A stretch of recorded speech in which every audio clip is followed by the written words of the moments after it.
everyday objects like nails around your house be dangerous for your kids? I'm Jill Horner. This is Comcast Newsmakers. With me is Pennsylvania State Representative Keith Gillespie. Thanks for being with us. Jill, great to be back here with you and your viewers. When we talk about nails, obviously, they can be dangerous around our kids. They're sharp objects, but you say they're dangerous for another reason. A constituent came to you when it came to these objects because of human branding. This is an issue that many parents aren't necessarily familiar with, but a constituent did come to you because his child had been branded by nails. What does this issue mean? Why is it a concern?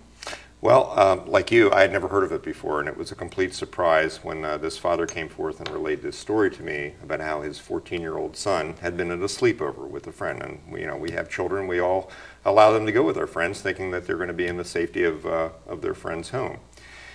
The son, during the course of the sleepover, an 18-year-old sibling of the friend, during the course of the night, instructed him how to heat up one of those 16-penny nails that you showed in the beginning. It was bright red, and applied it to his torso.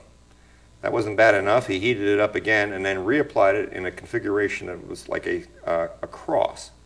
The son came home, and a couple days later, the mother discovered that this injury, which was now forming a scar, fortunately did not become infected. And they said, well, how did this happen? And he related that during the course of the sleepover, the 18-year-old instructed him of how to have it done. I did some research because the father was very upset that there wasn't any laws regulating this, or the fact that maybe the 18-year-old could have been charged with corruption of the minors or assault, and discovered that there is laws in effect for tattooing and body piercing, but nothing for this human branding, which apparently is one of the latest fads, also known as scarifying.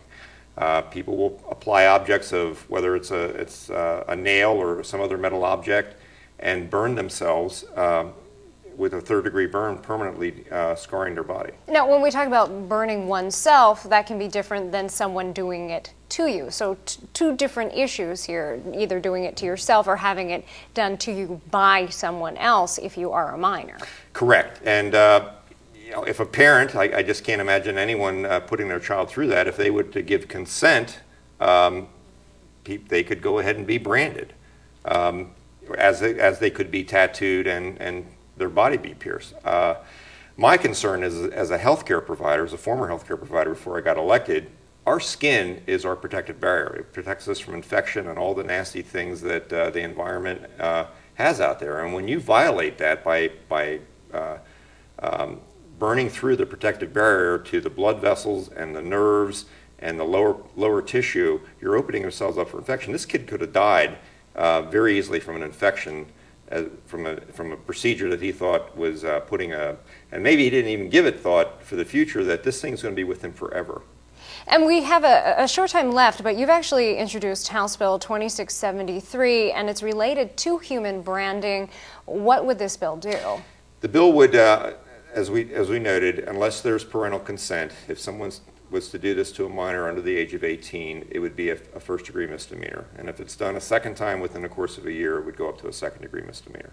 And this would be related to human branding or scarification, not to tattooing or body piercing. That's correct.